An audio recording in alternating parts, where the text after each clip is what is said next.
I like the tent. I just think it's the wrong way around. It works, but it's just not right.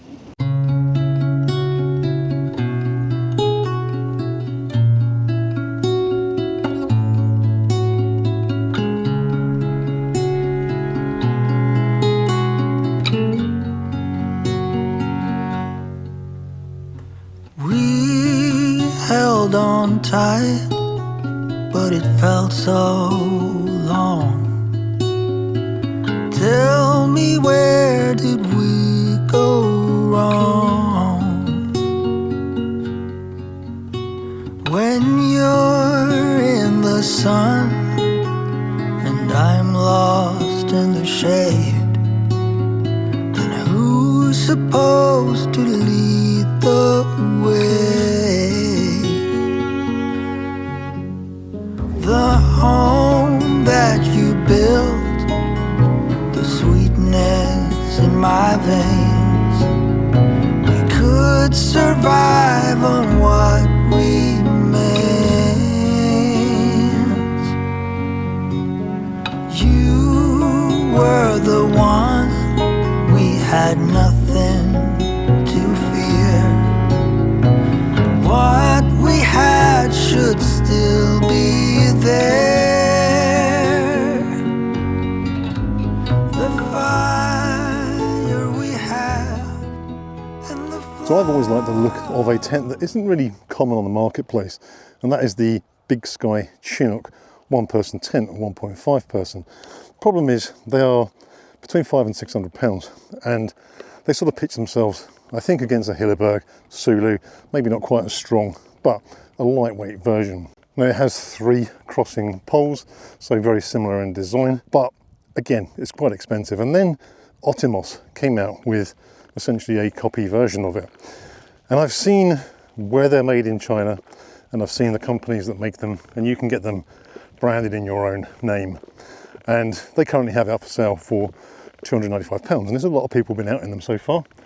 I think there's been a fairly decent wind test of it, but I don't think anything too extreme. But it's a popular tent. I've always liked Fjern. I've got a fair few bits of their clothing and gear. And then when they brought this tent out, I'm not too sure when it came out, whether it was before or after the Otimos. It's essentially identical, but with a few little differences in between. But it's a fair bit lighter. On my scales, without the pegs, exactly 1.5 kilos. 1511 to be exact. You've got the same size poles, 15D nylon instead of 20D nylon, so there's a slightly thinner material, which obviously makes a difference in the weight. But the poles are the same thickness. It has pole sleeves instead of the little grommets that they pop into.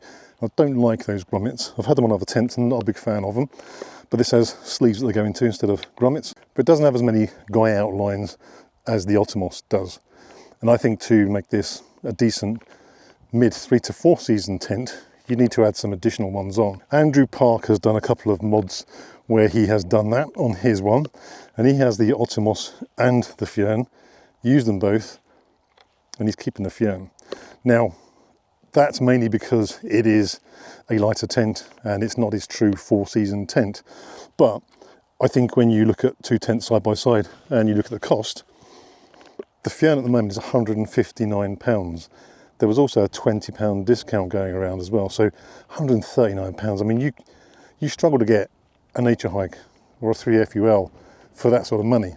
So for a tent that is not made in England, but a British company, and looks to be really, really good, sturdy tent, decent specs, I think 150 or 160 quid, whatever you may pay for it, it's a bloody good price. It's also about half the price of the Otimos. So I'm testing it out tonight, and it's not going to be a hardcore test of it. There's no real high winds expected. I was hoping to get it out in a decent breeze to see how it handled, but I think it won't be far off the same as the Otimos, because it tends not to be the material that rips. It's normally the poles that break or bend. So it's down to the guy outs, and I'll show you where it's different on this to the Otimos, and where I think you would probably need to make a modification similar to Andrew Park's, but maybe slightly different. And I'm also testing out a new multi-fuel stove system tonight, which is not actually yet on the market. And this stove allows you to cook on either gas, alcohol, or solid fuel tablets. choice is yours. You can bring one or the other out, or all three. It does mean that if you run out of one source of fuel, you could flip over to the other. You haven't got to have a different stove. Now this stove system to order doesn't launch until the 7th of October. This video will be going up on the 3rd, so I will put a link in the description, but you'll have to wait until the 7th if you want to actually order it. But it also has another little trick up its sleeve where you can actually fit a mosquito coil to it. So you can sit outside with a burning coil to keep the mozzies away, rather than these big electronic systems that I'm not a fan of, don't seem to have worked. I think the coils that you burn seem to be more popular in areas that tend to have mozzies, as opposed to us people who go wild camping with them.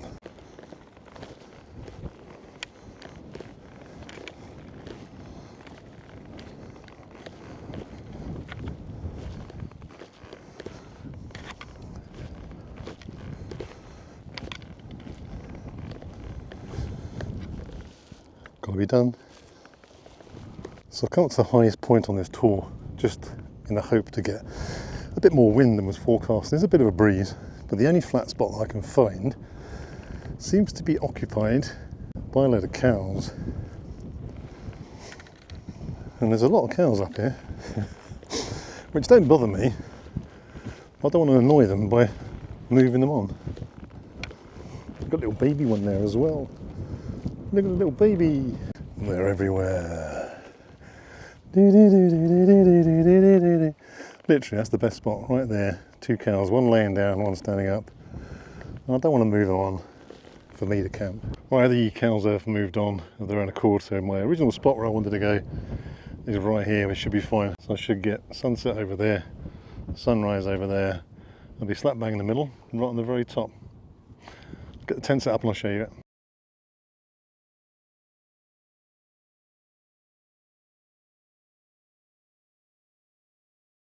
So if you've seen Andrew Park's video, he's put an extra tag on here. Now, getting the clip across this first one was okay, but now there is tension on there. Getting the next clip in is a major pain, and I think you're probably better off having Velcro or something to change this, because you need like 3 hands to do it. If you let go of the tag, it slips down, and to get it on, it really is not easy. It's very counterintuitive. You know what I mean? It's, your hands have to bend the opposite way from what they are when you get hold of them. 2 hours later. So yeah, not the best design. I think if you're doing that in really high winds, you're going to struggle. So I would change that.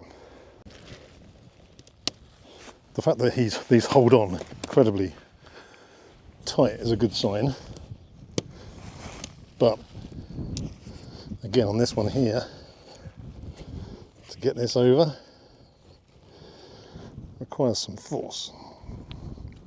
It's not as bad as the other one, because you've only got a relatively straight crossing pole. So that one's not so bad. Now I don't know if this is the same on the Otimos, but this has a separate tag for your guy line. Looking at what I've seen of the Otimos, it seems to be, the guy line seems to be attached to here. So you're almost pulling on that peg, which I don't think is a great idea, the clip. I may be wrong, you know, tell me in the comments below if you know better, but having it separately like this I think is a good idea. The only downside is there is only one of these. So you've only got one guy on each pole. Now what Andrew Park did was to tie another one to the bottom here and have a loop, like a continuous line there with the ring through it. So you actually got a guy point from there and there. But there is another option, and that is you can buy these clips that are designed for 3FUL for their pole tents. And basically, if you unthread the elastic from here, the clip goes in here, becomes a metal ring with a little loop on it. So you could put one at a join down here, for example, to separately guy out the pole, so you've got 2 full guy outs on here. They do sell these on Outdoor Gear Essentials, so if you have a look on there, very cheap, just little metal rings. It's just you've got to unthread, take the bottom off the pole and unthread it to attach it in between the pole sections. So it's a good way of bolstering this tent, I think, and making it just that a bit more stronger. I'll finish up guying it out and I'll show you around it fully. So first off, I love this, they call it Time, T-H-Y-M-E, as in the colour. It's a lovely green, it's really stealthy, bright gold poles, which defeat the object of the stealth, but I think it's a really nice contrast. It's a good looking tent, really good looking tent. But what I prefer on this over the Otimos is pole sleeves. So they have the same 8.5mm poles, but the Otimos has those little metal clips that you put the balls of the feet into, and I'm not really keen on those. This is easier to put up. I think it's more sturdy. Yes, you've got to be concerned about stitching strength, but this is reinforced, I believe, UHMWPE material, so it should be quite strong. It just depends on the strength of the stitching. But it's rare that you're going to get something tear down the bottom here, but you never know. So with the poles, you can wrap your guy lines around it, so you're pulling on the pole, less tension on the tent itself if there is extreme winds. I like that. The addition of another guy line down there will be a lot better. What I find weird about this is, well, I'll go over the plus points first. So you've got ventilation each side here and on the back. So you've got ventilation going across the tent, and you've also got two-way zip, so you can vent the top of the door down and get some airflow through. Another quite nice touch is that the door is actually attached to the fly, so it's not loose. I thought this was caught in the zip when I first looked at it. Then I realised, oh no, it's part of it. So as you open the door up, it tucks the door out of the way, which I think is quite good. The other thing I like as well is clips. So I'm not doing this up properly, but you just, instead of toggles messing about and trying to find a bit of elastic or whatever, you just pull these round, clip them on the poles, and your door's out of the way. Obviously I would normally roll that up properly, but just to show you. Same as Otimos, inside you have this little gear store, so you can put all your gear in there, keep it out of the way. There is an option for a footprint. I don't believe the footprint goes into the vestibule, so you could have one made, or just cut a Tyvek sheet to fit. The footprint goes just under the inner tent itself, but because it is V-shaped, as you can see in there, you can flip it around the other way so it comes out to here. So you can adapt the actual footprint, which I think is 20 quid, so not a lot of money. There's a tensioning string that goes from the guy out's poles to the door to keep it nice and straight, so you always set it up correctly. And I also like that they've got little guide points on the side panels. These are quite big, but this is where I have a bit of a query. So if you're pitching this tent and there's a wind, you want the vestibule to be protected. The wind is coming from here and hitting that end of the tent. So I can cook in here, and I've got a deflector here to keep the wind away from my cooking area. You don't have the wind facing this way, so the wind comes straight into it and it acts like a sail. But this is where it's a little bit weird. So the door is a big panel, and on the door is a peg out point, so you can batten it down in the really bad wind and weather. The problem is, if you have that peg down, you've got a very small door to get in, especially for me. And there is also one on this side, which obviously I have connected because there's no door there, doesn't get in my way. But the end that you'd have the wind, this side, and there isn't one. And there isn't one on this side of the vestibule. And I would have thought, if anything, those guy out points, those little peg out points, you'd have on these two panels, not on that one. Is it me, or is that just a bit weird? But every tent has its idiosyncrasies. Every tent has little things that you won't like and that you will love. So it'll never be perfect, as I always say. A tent is never perfect. See how nice and taut that door is with those straps? I do like that system, really nice. So you have a two-way zip on the door, and the door is solid, but you have a mesh top section here and a mesh top section here on the other side next to the air vents to allow airflow through. The air vents also have mesh on them as well. Stop bugs and probably partial rain coming through. Easy to open one-handed. And here's your space. It's actually really not too bad. So the inside length on this tent is 218 centimetres. It is 105 centimetres across to that corner and 100 centimetres tall. It also has a lantern hook rather than a loop, my favourite. There are two very small pockets in the corner there. And you can see my phone in there. Not the greatest of pockets. There's a larger one in the far corner where the door stashes into, so you can tuck it out of the way. The measurements are basically identical to the Otimos. There is a difference in the material. This is a 15D, the Otimos is 20D. This has a 3000mm hydrostatic head on the tent fly, same as the Otimos. This has a 5000mm hydrostatic head floor. The Otimos has 4000mm, so it's a thicker floor, thicker bathtub. So yeah, other than that, it's very, very similar. I'm going to get all my gear in here, so I'm going to get a sleep pad, my pillow, my quilt and everything, get in and see what it's like for size, and you can give you an indication as to what you think. 218 centimetres or 220 is a tad short for me on a tent because the ends obviously come in at a bit of an angle, so where your feet are high and your head is high, you lose a fair bit of that length. So this is probably going to be too small for me, but for normal people it'd be fine. And again, as I said before, if I don't say it, people ask. I'm 6'4" or 192 centimetres, so most tents don't fit me. Okay, so I'm out in the mountains spraying. I should probably have bought on my Flextail R09 because that would have been more suited to this tent. So this is 197 centimetres long, I believe, 65 wide, 11 deep, I think, top of my head, and it is corner to corner, virtually corner to corner. So I know this is going to be really tight for me. Sitting inside here, as long as I've got my hat on, not because of the height, because the height is fine. It's 100 centimetres high or 108, I think it's 100 centimetres high. Me sitting here is okay. If I put my hat on, I can't. If I put my hat on, then I'm hitting the door. So the peak's in the way, because obviously it's a bit lower. But it feels fine. It's a nice cosy tent. I actually like it. You know, it is a bit snug for me, but it'll be fine. So I just thought of another little oddity with this. So this end is the end that's facing into the wind, because the vestibule is this side. The only pockets you've got to put stuff in is up here. So this realistically should be your head end. I purposely pitched this way to face the wind and to be away from the vestibule facing into it, for my head to be at the other end. But there are no pockets at that end, and it's not as wide at that end either. So there's less space. I'm also on a bit of a slightly uphill gradient, so I was aiming for my head to be at that end for two reasons.